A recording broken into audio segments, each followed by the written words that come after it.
Gusto ko lang po sanang sabihin sa mga magulang na wag niyo po sanang idadaw ng mga anak nyo kung ano man ang course na pinupurso nila dahil iba ang impact nito sa amin. Akala nyo lang na nag-aaral lang kami na basta-basta pumapasok pero hindi nyo alam kung gaano kahirap umabot ng pangarap ng mga magulang sa aming mga anak. Ang hirap lang talaga na sobrang baba ng tingin sa'yo ng mga magulang mo, yung literal na wala kang dapat patunayan pero simula pa lang wala namang naniniwala sa'yo. Tawagin na lang natin siyang Tala at wala naman daw mali sa pagpapalaki sa kanya ng kanyang magulang. Isa lang siyang normal na estudyante, hindi naman sobrang talino pero hindi naman ganun kamangmang. Naalala pa ni Tala na nung siya ay bata pa lang ay sobrang proud na sa kanya ng kanyang mga magulang dahil hindi na siya kailangang bantayan nung siya ay nagsimula sa daycare. At dahil doon ay hindi niya man lang naranasan na may mag-asikaso ng kanyang pagkain tuwing recess at hindi naman siya nagdadamdam tungkol doon. Bagkus ay naging proud siya sa kanyang sarili dahil pakiramdam niya siya ay independent simula daycare, kinder, elementary hanggang high school. Nung siya ay nasa elementary pa lang ay minsan na siyang umiyak dahil hindi alam ng kanyang mga magulang na nagdadamdam siya dahil hindi nila nakuha ang kanyang card. Pero habang lumalaki si Tala ay naiintindihan niya na sobrang busy ng kanyang mga magulang sa trabaho dahil sila ay may tindahan. At nung siya ay nag-high school ay nakikisuyo na lang siya sa magulang ng kanyang kaklase para merong kumuha ng kanyang card. Ramdam naman ni Tala ang suporta ng kanyang mga magulang kahit alam niyang pareho silang busy hanggang siya ay mag-college. Mag-entrance exam pa lang kasi si Tala ay nakatanggap na siya ng discouragement galing sa ibang tao. Ang kinuha niya kasing kurso ay Business Ad Major in Marketing Management at ilang araw pa lang bago ang entrance exam ay minaliit na siya ng ibang tao. Ang sinabi sa kanya ay bakit yan lang ang kinuha mong kurso, magiging sales lady ka lang dyan, at ang sagot naman ni Tala, bakit ano bang masama sa pagiging sales lady? Pero ang sabi ni Tala sa kanyang sarili ay itutuloy niya pa rin ang kanyang nagustuhang kurso dahil ibang tao naman na nagsabi nun. Hanggang sa nakapasa si Tala sa entrance exam kaya excited siya na ibalita ito sa kanyang mga magulang. At nang maibalita niya ito sa kanyang nanay, ang unang tinanong daw sa kanya ay anong course ang inaplayan niya at sumagot naman siya ng marketing. At ang sabi ng nanay niya ay bakit yan ang kinuha mo, ako na lang sana ang nagturo sa'yo, yun lang din pala ang kukunin mo. Tahimik na lang si Tala dahil hindi niya alam kung ano ang kanyang isasagot. Napakasakit lang daw isipin na kasali pala ang kanyang nanay na magda-down sa kanya tungkol sa course na tinitake niya. Kaya hindi pa nagsisimula ang pasukan ay wala na pong kagana-gana si Tala na mag-aral pero pinagpapasalamat niya na nakasuporta sa kanya ang kanyang papa. Hanggang sa sinabi ng nanay ni Tala na gusto niya itong kumuha ng kursong criminology at maging isang pulis sa hinaharap. Pero sigurado si Tala na hindi niya kakayanin ang kursong gusto ng nanay niya at panigurado ay siya lang ang masyosyoktay ng mga kriminal sa future. Hindi rin kasi siya physically qualified at sobrang bilis niya rin na mapagod. Hanggang sa natapos na ni Tala ang first time, parang medyo nagigets na ng kanyang mama ang kalagayan niya sa marketing. Pero kahit ganon ay wala pa talagang malinaw na vision si Tala kung ano talaga ang gusto niya, pero nandito na siya kaya suporta ang kanyang kailangan. At ang akala ni Tala ay tanggap na ng nanay niya ang kinukuha niyang kurso hanggang sa magkaroon sila ng family gathering sa side ng kanyang papa. Noong una ay nagdadalawang isip si Tala na umattend ng reunion. Natatakot kasi siya na baka pag pumunta siya ay may magtanong tungkol sa kanyang kurso at i-down lang siya uli. Pero pumunta pa rin si Tala bilang pagrespeto sa kanyang mga kamag-anak at doon niya talaga na feel ang pangmamaliit. Nasaksihan kasi ni Tala kung paano purihin ng kanilang mga kamag-anak ang isa niyang pinsan na engineering student at isa niya pang pinsan na super ganda at business at din ang kinukuha pero ibang major. Kung hindi lang maintindihan ni Tala ay nung bakit siya na ang tinanong, ang tanging sabi lang ng kanyang mga kamag-anak ay magiging ano daw ba siya pagkatapos ng gumraduate sa kursong yon. Todo papuri ang mga kamag-anak niya sa kanyang pinsan na engineering at magiging successful daw ito pagdating ng panahon, pero pagdating sa kanya ay puro question lang ang kanilang sinasabi. Kinabukasan pagkatapos ng kanilang reunion ay nagpunta sa kanilang bahay ang nanay ng kanyang pinsan na engineering student. Usap nito mismo ang nanay ni Tala at ang sabi ay napakaganda naman ang kursong kinukuha ng anak mo at sigurado magiging mayaman siya sa hinaharap. Talang yung anak ko ay magiging tagabilang lang ng pera sa gulayan. Pero ang nasa isip ni Tala ay kung maging ganun man siya ay wala naman talagang problema sa kanya, hindi kasi iniisip ng kanya magulang na pwede talagang kumita ng malaki sa gulayan at wala namang masama doon. Kaya hindi na napigilang umiyak ni Tala at pumasok na lang siya sa kwarto dahil hindi niya ine-expect na manggagaling ang mga salitang yun sa sarili niyang pamilya. At sa ngayon ay magsa-second year college na si Tala sa pasukan pero wala pa rin siyang nararamdamang saya o excitement sa pagpasok. Dahil nung isang linggo lang ay sinabihan siya ng kanyang ninang na magpapabuntis lang siya kung kani-kanino pagtanda niya at doon lang siya mapupunta. Masasayang lang ang kanyang pinag-aralan dahil tatanda lang siya at magkakaanak. Teacher Riz, napapagod na po akong i-motivate ang sarili ko. Kailangan ko po ng motivation galing sa inyo o sa mga followers nyo. Hindi rin po ako pwedeng tumigil sa pag-aaral dahil scholar po ako at pasok po ako sa Dean's Lister. Hindi ko rin naman po gustong ipagmalaki nila ako o ipagyabang. Ang sa akin lang ay kung kaya nilang ibigay ang suporta na kailangan ko. Kaya para sa mga magulang, gusto ko lang pong sabihin na suportahan nyo na lang ang mga anak nyo. Huwag nyong hayaang maramdaman nila ang nararamdaman ko ngayon dahil napakahirap po.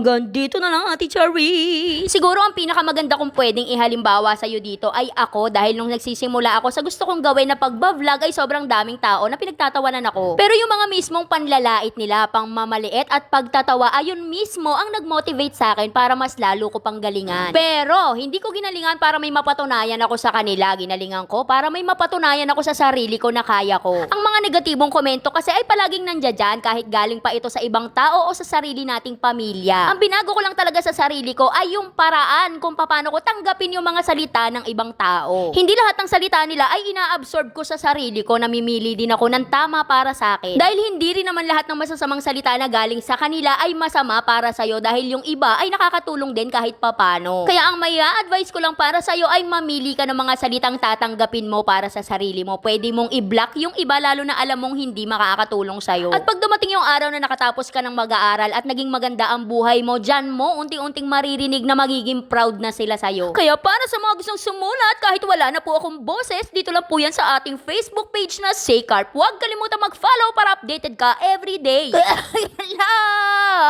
Like and share para alam mo kung wala na akong ubo. Bye-bye!